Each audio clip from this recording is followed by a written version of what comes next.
Selamat pagi saudara, apa kabar Anda hari ini?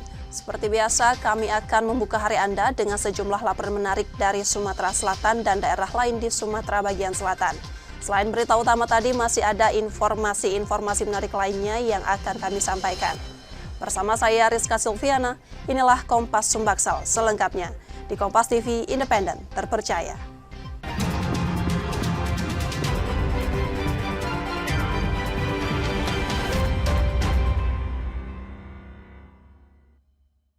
Di informasi pertama saudara, sebanyak 20 kepala desa, seorang camat dari Kabupaten Lahat, Sumatera Selatan, serta 1 ketua Forum Abdesi terjaring operasi tangkap tangan Kejaksaan Negeri Lahat. Dalam OTT tersebut, ikut disita uang sebesar 65 juta rupiah yang diduga pungutan liar pada para kepala desa.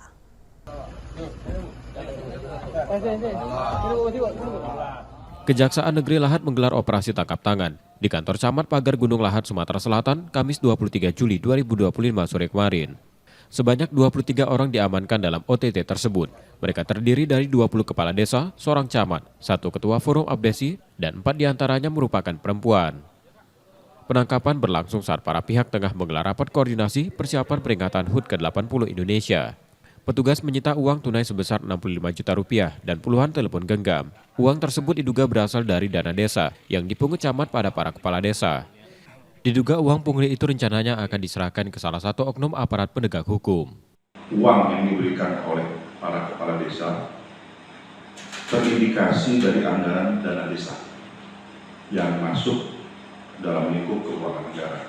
Para penyidik kami masih mendalami dugaan aliran dana kepada oknum penegak hukum, serta akan menelusuri sudah berapa kali praktek seperti ini terjadi. Hal ini harus menjadi perhatian untuk daerah-daerah lainnya, terutama di wilayah hukum Sumatera Selatan.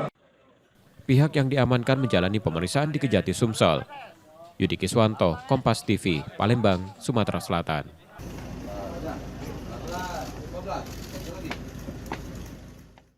Hingga 23 Juli 2025, sekitar 26.000 penerima bantuan subsidi upah dari total 78.000 alokasi di kantor pos KCU Palembang belum melakukan pencairan. Warga masih memiliki waktu hingga 31 Juli untuk mengambil hak mereka.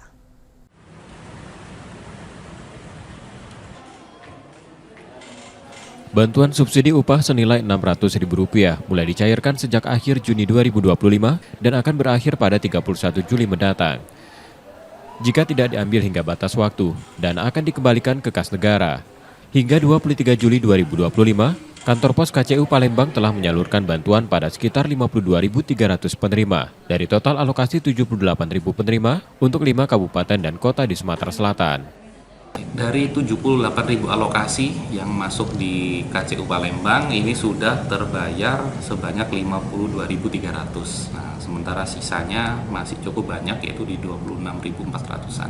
Nanti masyarakat bisa membawa EKTP yang pasti asli, bawa EKTP asli. Jika nanti diperlukan bawa kartu BPJS Tenaga Kerja, jika nanti diperlukan untuk sebagai data pembanding. Juga sudah kami sampaikan bahwa pengambilan terakhir memang 31 Juli dan diharapkan masyarakat untuk segera mengambil atau bisa cek NIK-nya melalui web bsu.kemenaker.go.id atau di web BPJS Tenaga Kerja untuk memastikan bahwa masyarakat itu menerima bantuan BSU melalui Pos Indonesia atau tidak. Penerima yang belum mencairkan bantuan diminta segera melakukan pengecekan. Proses pencairan cukup membawa KTP asli atau kartu BPJS Ketenagakerjaan jika diperlukan. Banyak, Mbak? 600.000. Untuk proses pencairannya mudah atau sempat bingung, Mbak? Mudah. Tadi itu datang jam 10-an, Kak. Jam 10-an untuk mekanismenya kita dikasih nomor antrian dulu ya? Ya, dari Satpam dikasih nomor antrian, kita nunggu, habis itu dipanggil buat ngedata dia. Kita sangat terbantu oleh adanya bantuan ini. Kedepannya supaya dapat tiap tahun anggaran. Untuk memudahkan masyarakat, kantor pos KCU Palembang buka setiap hari, bahkan beroperasi hingga malam pada hari kerja Senin hingga Sabtu. Muhammad Reza Pahlevi, Kompas TV, Palembang, Sumatera Selatan. Diperingati setiap 23 Juli, Hari Anak Nasional seharusnya menjadi momentum perlindungan dan kebahagiaan bagi anak-anak. Namun realitas di Sumatera Selatan masih memprihatinkan. Hingga Juni 2025, tercatat sedikitnya 250 anak menjadi korban kekerasan.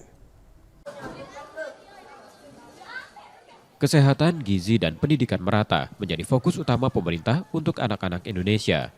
Namun kasus kekerasan terhadap anak masih menjadi tantangan besar termasuk di Sumatera Selatan. Data Sistem Informasi Online Perlindungan Perempuan dan Anak Dinas PPPPA Sumsel hingga Juni 2025 tercatat 325 kasus kekerasan dengan 35 korban. Dari jumlah itu, sebanyak 250 korban merupakan anak-anak. Angka ini meningkat dibandingkan tahun sebelumnya. Peningkatan jumlah kasus dinilai sebagai bentuk kesadaran masyarakat untuk berani melapor, baik dari korban maupun lingkungan sekitar. Meski demikian, pencegahan dan perlindungan tetap harus menjadi prioritas. Ini fenomena gunung es. Justru kita adanya peningkatan ini berarti masyarakat sudah berani untuk melapor. Ya kan? Kalau selama ini mungkin masyarakat tidak berani melapor. Terjadinya kekerasan baik itu di lingkungan keluarga, di lingkungan sekolah, ataupun di lingkungan lainnya.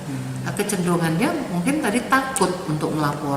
Nah, dan kehadiran kita memberikan edukasi, memberikan sosialisasi kepada masyarakat dan juga di lingkungan sekolah, tujuan kita adalah agar mereka berani melapor.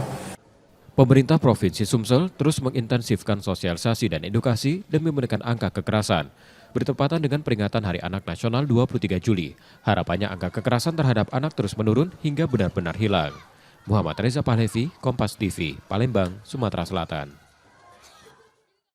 Saudara, pemerintah Kota Palembang mengusulkan ribuan tenaga honorer kategori R4 untuk diangkat sebagai pegawai pemerintah dengan perjanjian kerja paruh waktu. Usulan tersebut telah disampaikan ke Kementerian Pan-RB sebagai langkah penataan dan pengakuan status kerja para honorer.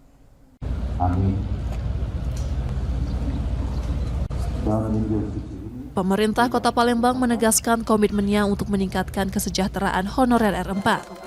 Sebanyak 1.778 honorer telah diusulkan agar diangkat menjadi pegawai pemerintah dengan perjanjian kerja paruh waktu. Semuanya sudah disampaikan melalui online ke Kemenpan-RB. Sempat kita adakan komunikasi ke Kemenpan-RB. Jawaban mereka tinggal nanti menunggu rapat lebih lanjut dari lintas kementerian. Setelah itu akan ada petunjuk teknis lebih lanjut langkah-langkah apa yang berikutnya akan kita ambil dari pemerintah Kota Palembang. Sekira begitu. Usulan itu disampaikan ke Kementerian Pan-RB sekitar 2 pekan lalu dan saat ini masih dalam pembahasan lintas kementerian guna menunggu petunjuk teknis lebih lanjut. Teman-temannya rata-rata sudah yang mengikuti di 3K tahap 2, tapi rata-rata kan tidak mendapatkan formasi. Jadi di sini kita menanyakan kembali kejelasan status untuk bisa menjadi PKWT. Palembang pun menjadi salah satu daerah pertama di Indonesia yang mengajukan pengangkatan honorer R4 secara kolektif. Ribuan tenaga honorer kini berharap kejelasan status segera terwujud. Nur Muhammad, Kompas TV, Palembang, Sumatera Selatan. Derasnya arus digitalisasi layanan, Pertamina Patraniaga Regional Sumbaksel lebih dekat ke masyarakat lewat program Pantau SPBU. Satu ruang terbuka mengajak publik menyaksikan langsung distribusi bahan bakar, tak sekedar sebagai pengguna, namun pengamat aktif yang paham jalannya energi.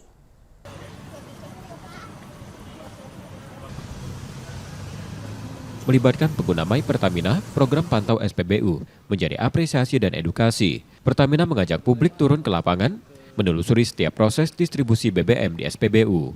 Mulai pembongkaran BBM dari tangki, pemeriksaan kadar air, pengujian kejernihan, hingga uji tera takaran, semua dibuka lebar untuk dipahami. Salah satu sesi berlangsung di SPBU yang ada di kawasan Jalan Kolonel Haji Burlian, Palembang. 10 peserta terpilih mengikuti agenda penuh interaksi. Tak hanya tentang BBM, mereka juga dikenalkan pada layanan tambahan seperti non-fuel, retail, serta fitur-fitur digital di My Pertamina untuk mempercepat akses dan kenyamanan. Program ini menjadi jembatan antara korporasi dan konsumennya membangun pemahaman distribusi energi, merupakan sistem yang terukur, terbuka, dan bisa dikawal bersama. Di balik layar, inilah cara korporasi memperkuat kepercayaan publik, sembari menumbuhkan literasi energi yang selama ini terasa jauh. Hanya 8 hingga 10 peserta yang dipilih untuk tiap sesi demi menjaga keamanan dan efektivitas kunjungan. Syarat utama, aktif menggunakan My Pertamina, sebuah bukti bahwa digitalisasi tak hanya strategi, tapi gaya hidup layanan baru. Tangki-tangki tadi kan, saya kan orang awam tidak tahu. Tangki yang warna ini. Ternyata untuk yang warna ini, letaknya di sini begitu. Warna yang ini letaknya di sini begitu. Tangkinya pun sangat besar, tidak hanya di satu titik, ternyata di tempat lain juga ada. Gitu. Masyarakat kan sering tuh di media sosial kan ada terjadinya kecurangan nggak dalam pengisian ya, dari dispenser ke kendaraan. Tapi kan tadi sudah dijelaskan dari orang SPBU dan orang Pertamina terkait pengisian dari dispenser ke kendaraan itu, ternyata itu untuk pengaturan angin aja. Digelar secara berkala hingga akhir 2025, program ini fokus menjangkau masyarakat di wilayah Kota Palembang. Dari sini, korporasi menyematkan misi jangka panjang, memastikan energi bukan hanya soal aliran bahan bakar, tetapi juga tentang keterbukaan, edukasi, dan kerja bersama. Jadi konsumen-konsumen ini masyarakat tak lebih tahu terkait SPBU Pertamina, proses bisnisnya seperti apa, hak dan kewajibannya tadi itu Mas.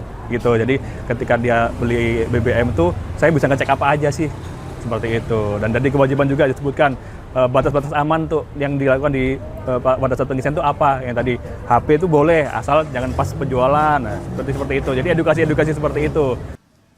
Dalam setiap langkahnya, Pantau SPBU memperlihatkan transparansi bisa dimulai dari membuka ruang bagi publik untuk melihat, memahami, dan percaya. Purwantoro, Kompas TV, Palembang, Sumatera Selatan. Setelah jeda, saudara, kami masih akan kembali dengan informasi dan sorotan menarik lainnya. Tetaplah di Kompas Sumbaksel.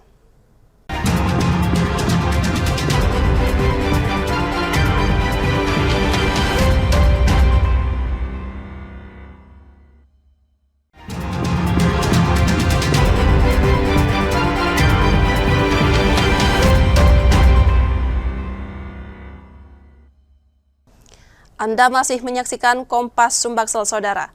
Saatnya kita akan melihat sorotan dari daerah di Sumatera bagian selatan. Berikut laporan dari Bengkulu, Lampung, dan Bangka Belitung.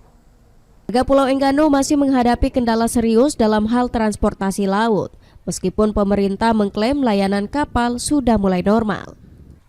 Warga mengeluhkan jadwal kapal yang tidak menentu, baik kapal perintis maupun kapal feri. Dalam 2 pekan terakhir, kapal feri difokuskan mengangkut bahan bakar minyak, baik untuk pembangkit listrik maupun kebutuhan masyarakat. Akibatnya warga kesulitan menjual hasil bumi mereka ke kota Bengkulu, lantaran hanya sedikit pisang yang bisa diangkut kapal feri. Ambo Adi, warga desa Banjarsari, mengungkapkan, kondisi itu membuat harga pisang masih anjlok, yakni hanya dihargai Rp10.000 hingga Rp20.000 oleh pengepul. Ia pun terpaksa harus melaut untuk menambah penghasilan demi mencukupi kebutuhan sehari-hari dan biaya sekolah anak-anaknya. Harga pisang sekarang itu masih Rp10.000, itu pun yang ukuran yang paling besar. Kalau yang kecilnya itu 3, dihitung 2, berarti kan 3 tandan itu Rp10.000.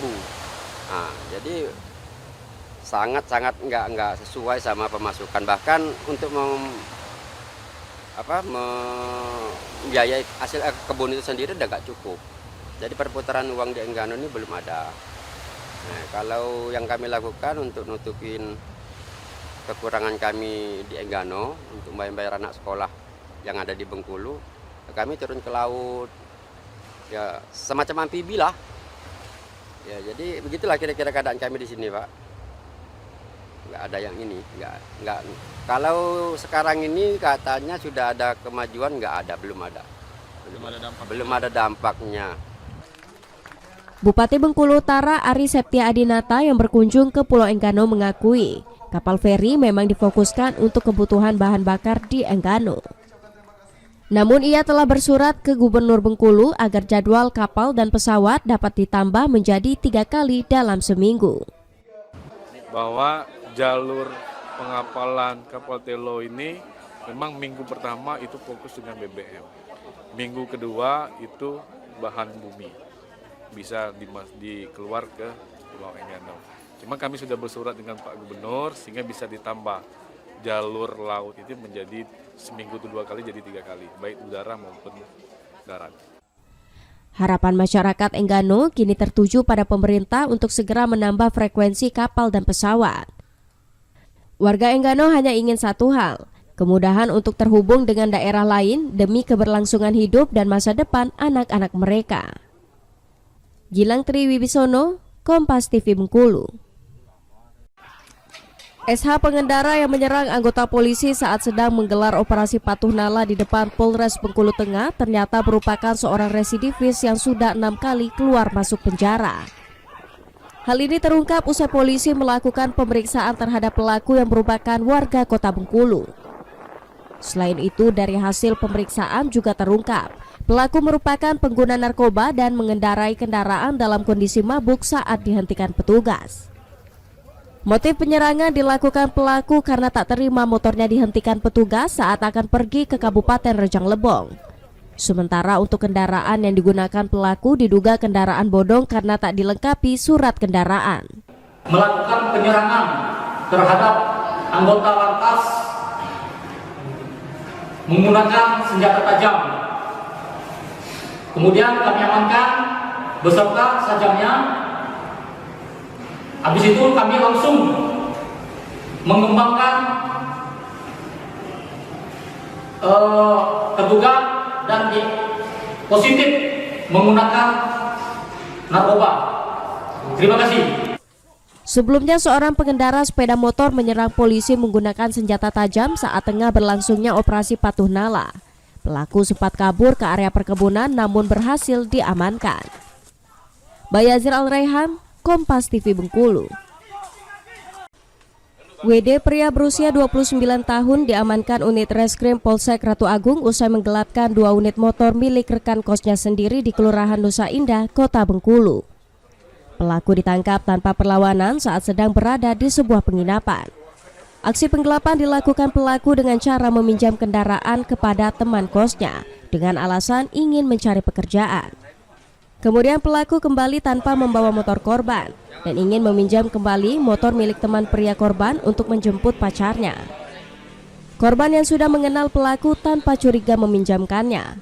Namun hingga keesokan harinya motor tersebut tak kunjung dikembalikan. Dari hasil pemeriksaan, pelaku nekat menggelapkan motor rekannya dengan menggadaikan sebesar 6 juta rupiah. Uang tersebut digunakan untuk bermain judi online. Kemudian pelaku membawanya kembali. Setelah itu dihubungi beberapa kali oleh korban. Pelaku tidak menjawab dan HP-nya mati. Nah, setelah kami lakukan penyelidikan, ya, di personal kami, ya, Macan Ratu, ya, mendapatkan informasi akan adanya keberadaan pelaku. Ya, kemudian tim bergerak mengamankan pelaku, kemudian diinterogasi. Ya, hasilnya pelaku mengakui. Atas perbuatannya, pelaku kini terancam pidana hingga 4 tahun penjara. Bayazir Al-Raihan, Kompas TV Bengkulu. Satlantas Polresta Bengkulu didampingi Propam mengecek satu persatu kendaraan milik anggota Polresta Bengkulu pada Selasa pagi. Pengecekan dilakukan guna memastikan seluruh personel Polresta Bengkulu mematuhi aturan tertib berlalu lintas, seperti menggunakan knalpot standar hingga dilengkapi atribut kendaraan. Hasilnya petugas menemukan 3 kendaraan roda 2 dan 2 kendaraan roda 4 melanggar aturan. Di antaranya tidak dilengkapi atribut hingga menggunakan knalpot brong. Kendaraan tersebut kemudian langsung diberikan sanksi tilang dan pemilik diberikan teguran. Giat internal ini dilakukan untuk memastikan seluruh personel taat berlalu lintas sebelum digelarnya operasi patuh nala ke masyarakat. Lakukan pengecekan bersama unit Propos, dapat diamankan 3 kendaraan R2, 2 kendaraan R4. Selanjutnya diapakan itu, Bang? Disanksi? Untuk tindak lanjutnya akan kita lakukan penindakan gakum, yaitu penilangan atau teguran, terutama akan ditilang. Pelanggarannya untuk R2 tidak memiliki kelengkapan plat motor, TNKB, Operasi Patunala 2025 sendiri akan berlangsung selama 14 hari hingga tanggal 27 Juli 2025 mendatang. Kegiatan akan menyasar seluruh bentuk pelanggaran lalu lintas. Bayazir Al-Raihan, Kompas TV Bengkulu. Sekolah-sekolah di Kabupaten Mukomuko Bengkulu kini tengah menggelar masa pengenalan lingkungan sekolah atau MPLS. Wajah-wajah ceria terlihat dari para siswa baru yang semangat mengikuti hari-hari pertama mereka di sekolah.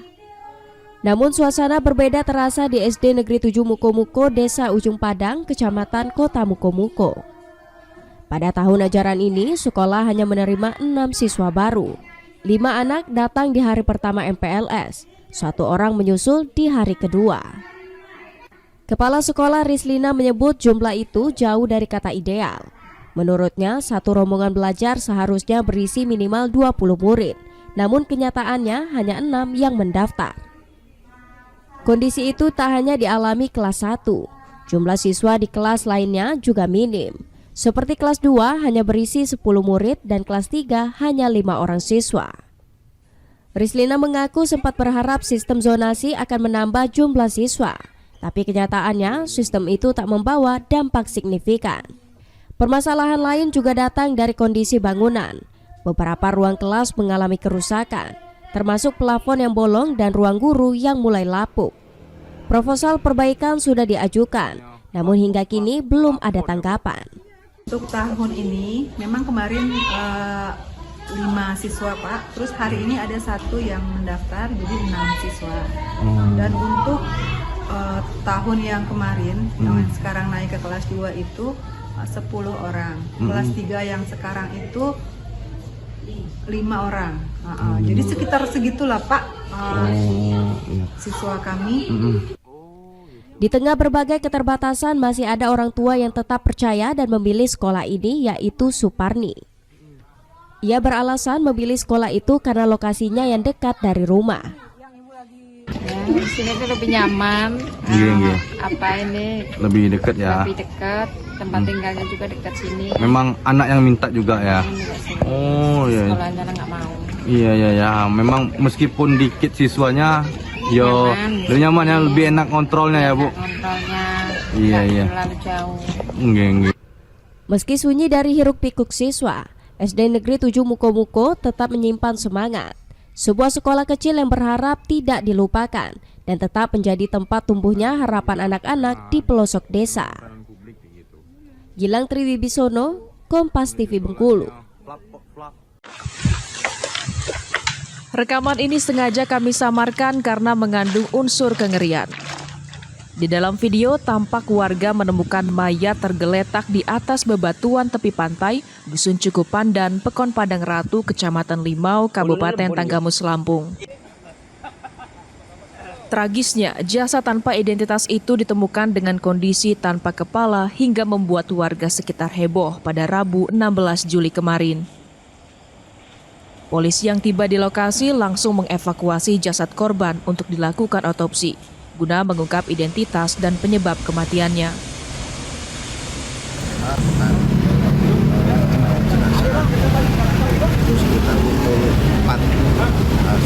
Sekitar pukul 4 sore kemudian kita melaksanakan kegiatan penyelidikan terkait identitas, yang mana jenazahnya kita temukan di lokasi ada kepala, kemudian juga untuk tangan, memang pada saat kejadian tidak ditemukan, memang mengapung di atas perkebunan, kita arahkan untuk melaksanakan otopsi baik luar maupun otopsi dalam di rumah sakit Bayangkara. Di Bayangkara, Bang.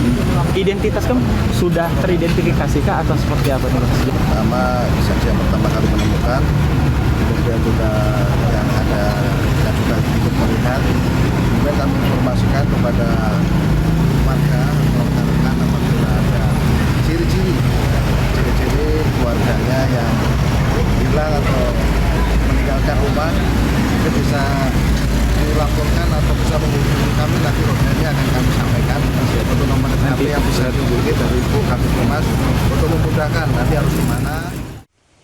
Saat ini Polres Tanggamus telah membuka layanan hotline untuk masyarakat yang merasa kehilangan anggota keluarga.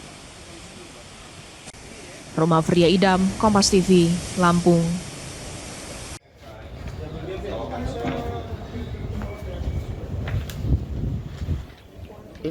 Dua orang hanya bisa tertunduk saat digelandang oleh petugas unit Reskrim Polsek Teluk Betung Timur Polresta Bandar Lampung. Kedua pelaku, Julian Syah dan Denny Asari ini juga merupakan residivis yang kembali melancarkan aksi pencurian dengan cara merusak pintu hingga berhasil masuk ke dalam rumah dan leluasa menggasak harta benda korban. Dari aksinya ini pelaku berhasil membawa lari sepeda motor, ponsel genggam, dan uang tunai di dalam lemari yang digunakan para pelaku sebagai modal judi online hingga berfoya-foya. Wakasat Pak Kapolsek TBT, juga Pak Kanit. Saudara Jul tadi ke rumahnya ngambil golok, kemudian datang ke TKP. Di TKP kemudian saudara Jul yang masuk ke dalam rumah dan melakukan upaya pencurian.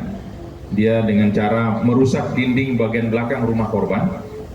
Kemudian ngambil kunci kontak sepeda motor yang berada di gagang pintu lemari TV. Kemudian dia buka pintu depan, keluar, dorong pintu depan, dorong motor keluar. Sementara saudara OD yang mengawasi. Saat ini masih kita dalami berapa TKP. Yang pasti bahwa saudara Jul, ini Jul ya. Saudara Jul ini adalah residivis 2 kali pencurian, kasus pencurian. Atas perbuatannya, kedua pelaku dijerat dengan pasal 363 KUHP tentang pencurian, serta terancam hukuman pidana selama 7 tahun kurungan penjara. Roma Fria Idam, Kompas TV, Lampung. Garam Cina. Narkoba jenis sabu dengan berat lebih dari 6 kg, pil ekstasi 1.653 butir dan 6,40 gram serbuk pil ekstasi dimusnahkan Polresta Bandar Lampung. Barang haram dari hasil ungkap kasus pada Mei 2025 lalu dan telah berkekuatan hukum tetap ini ditaksir memiliki nilai 6,8 miliar rupiah dan berhasil menyelamatkan lebih dari 63.000 jiwa dari peredaran narkoba. Pemusnahan dilakukan dengan cara di blender dan dicampur cairan pembersih lantai dan dibuang. Kapolresta Bandar Lampung Kombes Pol Alfred Jacob Tilukai menegaskan pemusnahan ini adalah wujud komitmen pihaknya dalam memberantas peredaran gelap narkotika serta sebagai bentuk transparansi dan pertanggungjawaban kepada publik. Narkoba sebagai bentuk komitmen kami dalam memberantas peredaran gelap narkoba di wilayah hukum Kota Bandar Lampung. Adapun barang bukti yang dimusnahkan hari ini merupakan hasil dari pengungkapan kasus pada tanggal 6 Mei 2025 yang telah memiliki kekuatan hukum tetap. Barang bukti tersebut terdiri dari sabu-sabu seberat 6,28556 gram, pil ekstasi sebanyak 1.653 butir, dan serbuk pil ekstasi seberat 6,40 gram. Polisi juga mengajak masyarakat untuk berperan dalam upaya pemberantasan tindak pidana narkotika dengan bisa segera melapor jika mengetahui adanya aktivitas mencurigakan di lingkungan sekitar. Roma Fria Idam, Kompas TV, Lampung.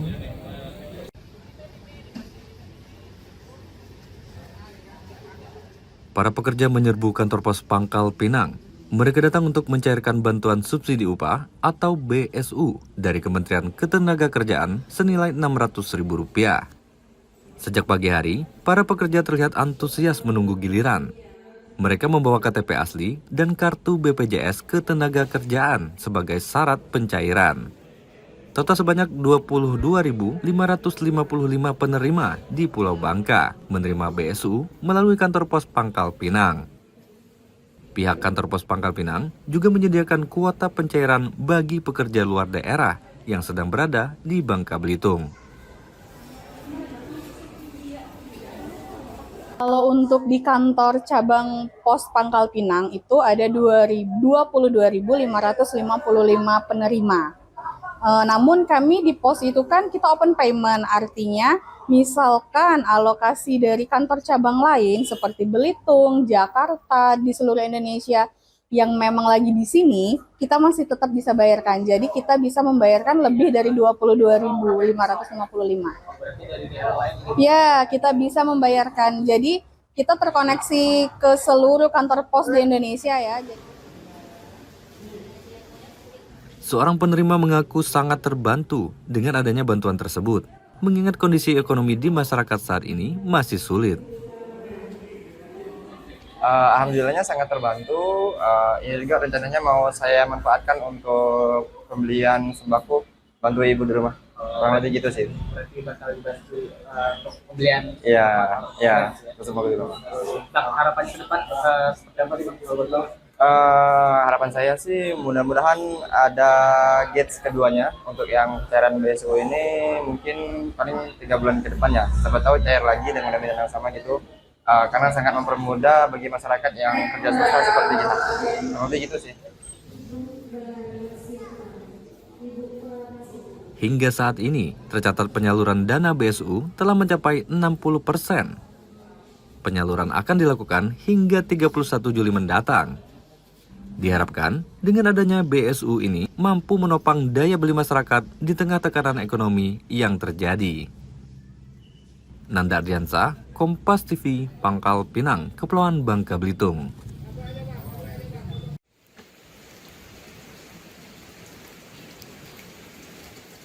Siapa sangka, dari halaman rumah seorang pria di Pangkal Pinang mampu mengubah limbah menjadi cuan.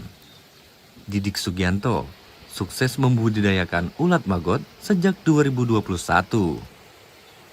Awalnya, ia hanya ingin memberi makan ikan lele peliharaan. Kemudian ia tertarik dan belajar untuk membudidayakan maggot di pekarangan rumahnya. Namun siapa sangka, kini ia bisa memanen hingga 20 kg setiap harinya. Maggot biasanya digunakan sebagai pakan ternak seperti ayam, ikan lele, patin, hingga burung. Adapun harga maggot bervariasi, mulai dari Rp8.000 per kilogram untuk maggot hidup dan Rp15.000 per 50 kg untuk maggot kering. Tak hanya itu, kotoran maggot juga dijadikan tanah kompos untuk pertanian dan dijual Rp5.000 per kilogramnya. Jadi sangat-sangat membantu untuk pembudidaya lele, bahkan peternak ayam. Untuk pertaniannya kita bisa pakai kaskot. Kaskot itu kotoran dari maggot. Jadi limbah organik yang masuk ke maggot itu sudah zero waste. Jadi sudah tidak ada lagi yang terbuang. Total tadi sudah berapa lama Pak budidaya maggot? Budidaya maggot dari 2021 dibentuk sama DLH, untuk KSM-nya itu di 2022. Budidaya maggot dimulai dengan panen telur, lalu ditetaskan selama 4 hari. Saat berumur 8 hari, maggot dipindahkan ke biopot dan mulai diberi makan dari sisa makanan. Di usia 20 hari, maggot pun siap panen. Maggot dari hasil budidaya Didik masih dipasarkan di pasar lokal. Dari usahanya, Didik mampu meraup omset setidaknya Rp4 juta per bulan. Ia berharap budidaya maggot ini bisa menjadi inspirasi bagi masyarakat dalam mengelola sampah, sekaligus membuka peluang usaha baru yang ramah lingkungan. Nanda Ardiansa, Kompas TV, Pangkal Pinang, Kepulauan Bangka Belitung. Demikian tadi saudara sorotan dari Bengkulu, Lampung, dan Bangka Belitung. Setelah jeda, kami masih akan kembali dengan informasi menarik lainnya. Tetaplah di Kompas Sumbaksel.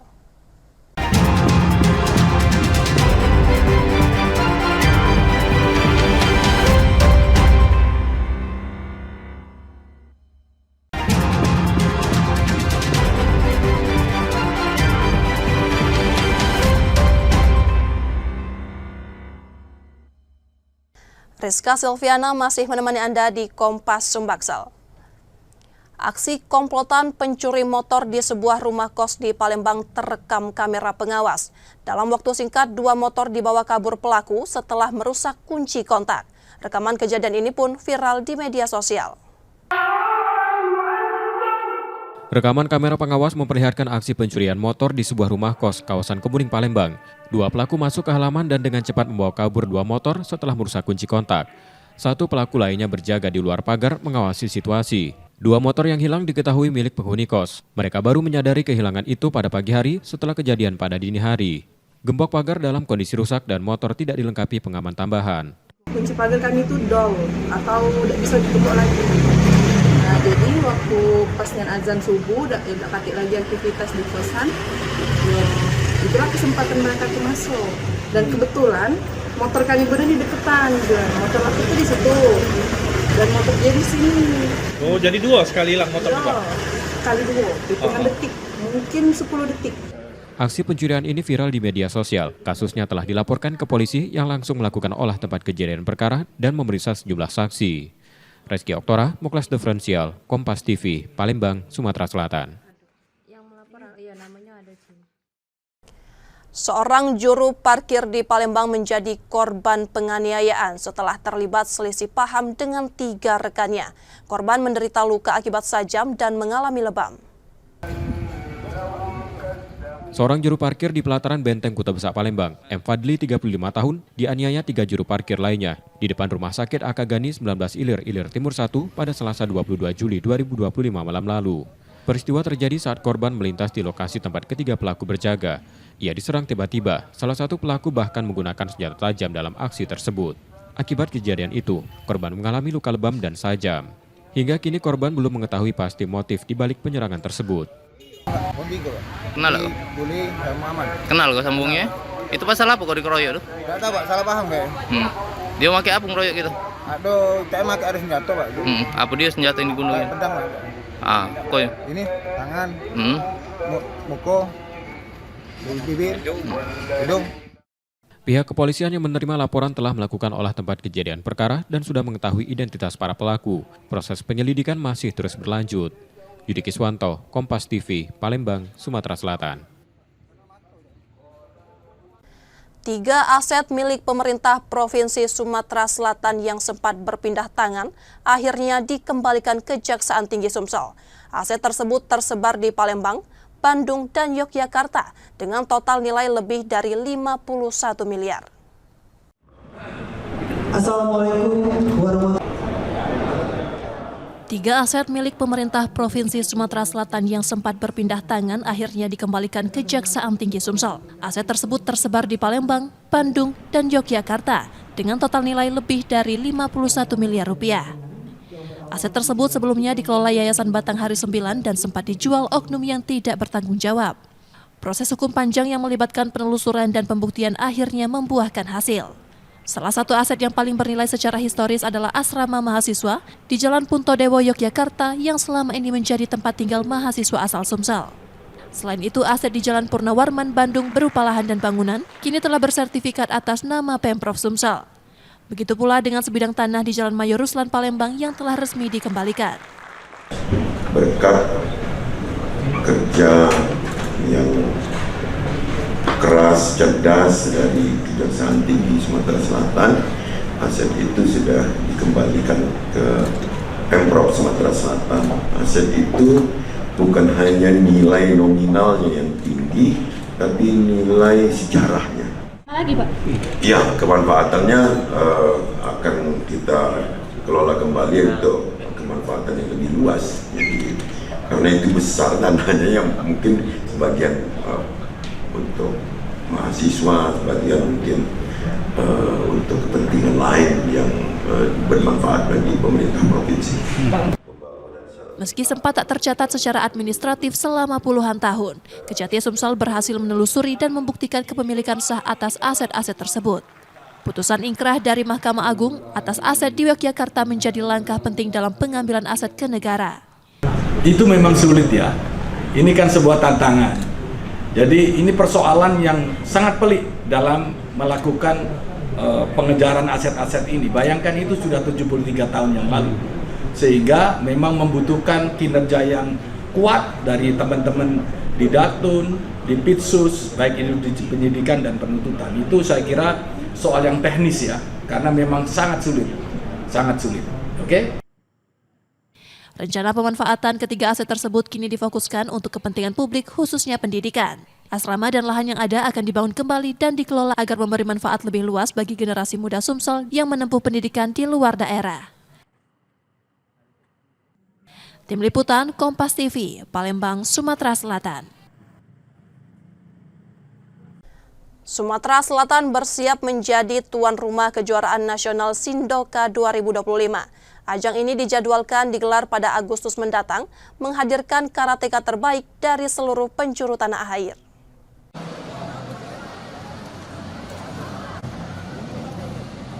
Sumatera Selatan akan menjadi tuan rumah kejuaraan nasional Sindoka 2025 yang digelar pada Agustus mendatang.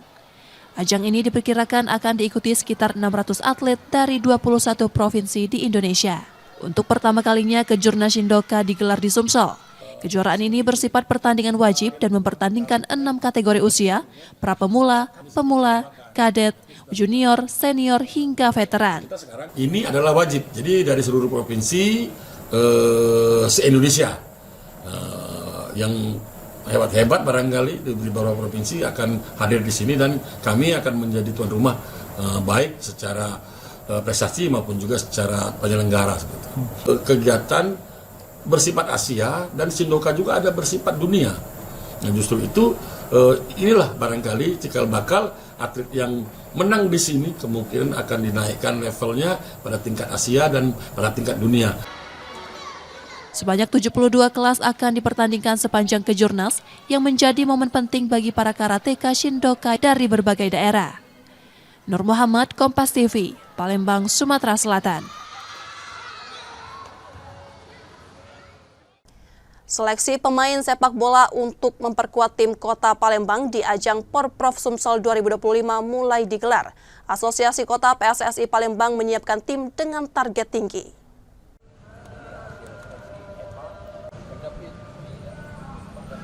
Menjelang Pekan Olahraga Provinsi Sumatera Selatan di Kabupaten Muba Oktober 2025, Asosiasi Kota PSSI Palembang mulai menggelar seleksi pemain.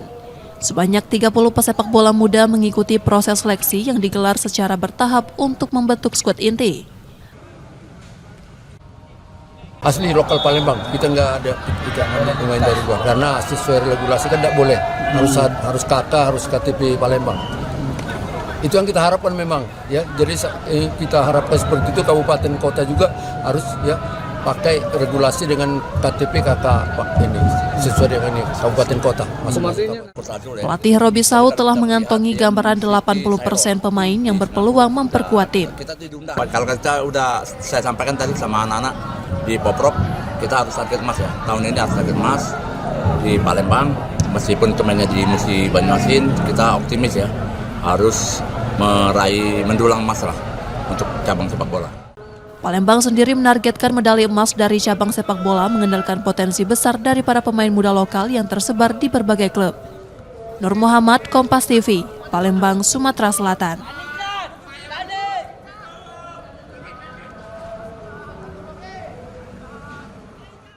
Saudara, kami jeda sejenak, setelah itu kami masih akan kembali. Tetaplah bersama kami di Kompas Sumbaksel.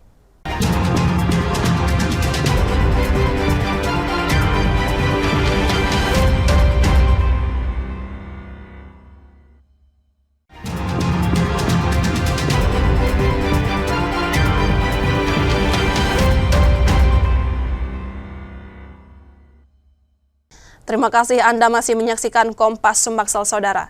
Jika Anda tidak sempat menyaksikan sorotan utama kami, berikut laporan utama Kompas Sumbaksel hari ini. Kejaksaan Negeri Lahat menggelar operasi tangkap tangan di kantor Camat Pagar Gunung Lahat, Sumatera Selatan, Kamis 23 Juli 2025 sore kemarin. Sebanyak 23 orang diamankan dalam OTT tersebut. Mereka terdiri dari 20 kepala desa, seorang camat, 1 ketua forum abdesi, dan 4 diantaranya merupakan perempuan. Penangkapan berlangsung saat para pihak tengah menggelar rapat koordinasi persiapan peringatan HUT ke-80 Indonesia. Petugas menyita uang tunai sebesar 65 juta rupiah dan puluhan telepon genggam. Uang tersebut diduga berasal dari dana desa yang dipungut camat pada para kepala desa. Diduga uang pungli itu rencananya akan diserahkan ke salah satu oknum aparat penegak hukum. Uang yang diberikan oleh para kepala desa terindikasi dari anggaran dana desa yang masuk dalam lingkup keuangan negara. Para penyidik kami masih mendalami dugaan aliran dana kepada oknum penegak hukum, serta akan menelusuri sudah berapa kali praktek seperti ini terjadi. Hal ini harus menjadi perhatian untuk daerah-daerah lainnya, terutama di wilayah hukum Sumatera Selatan. Pihak yang diamankan menjalani pemeriksaan di Kejati Sumsel. Yudi Kiswanto, Kompas TV, Palembang, Sumatera Selatan.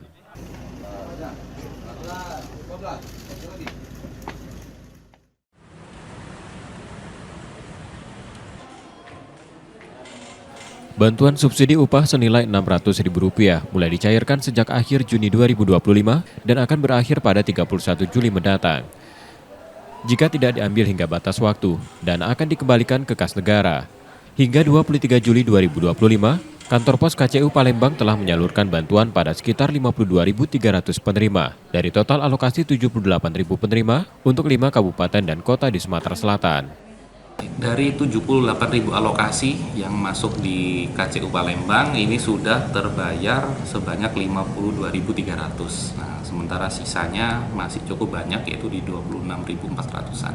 Nanti masyarakat bisa membawa EKTP yang pasti asli, bawa EKTP asli. Jika nanti diperlukan bawa kartu BPJS tenaga kerja jika nanti diperlukan untuk sebagai data pembanding. Juga sudah kami sampaikan bahwa pengambilan terakhir memang 31 Juli dan diharapkan masyarakat untuk segera mengambil atau bisa cek NIK-nya melalui web bsu.kemenaker.go.id atau di web BPJS Tenaga Kerja untuk memastikan bahwa masyarakat itu menerima bantuan BSU melalui Pos Indonesia atau tidak. Penerima yang belum mencairkan bantuan diminta segera melakukan pengecekan. Proses pencairan cukup membawa KTP asli atau kartu BPJS Ketenagakerjaan jika diperlukan. Banyak, Mbak? 600.000. Untuk proses pencairannya mudah atau sempat bingung, Mbak? Mudah. Tadi itu datang jam 10-an, Kak. Jam 10-an untuk mekanismenya kita dikasih nomor antrian dulu ya? Ya, dari Satpam dikasih nomor antrian, kita nunggu, habis itu dipanggil buat ngedata dia. Kita sangat terbantu oleh adanya bantuan ini. Kedepannya supaya dapat tiap tahun anggaran. Untuk memudahkan masyarakat, kantor pos KCU Palembang buka setiap hari, bahkan beroperasi hingga malam pada hari kerja Senin hingga Sabtu. Muhammad Reza Pahlevi, Kompas TV, Palembang, Sumatera Selatan.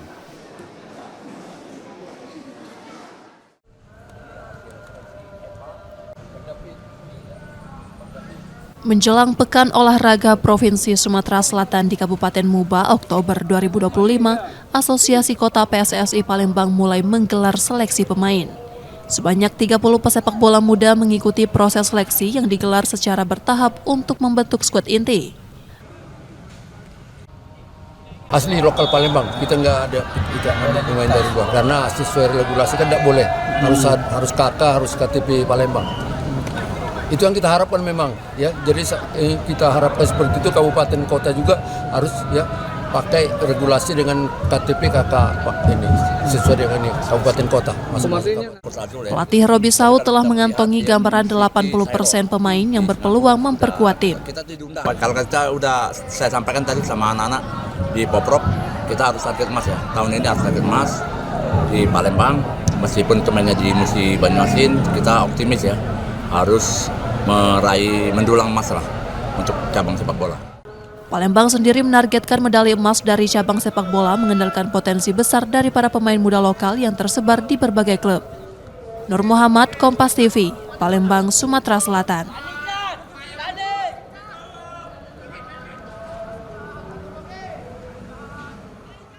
Informasi tadi saudara menjadi akhir dari Kompas Sumbaksel hari ini.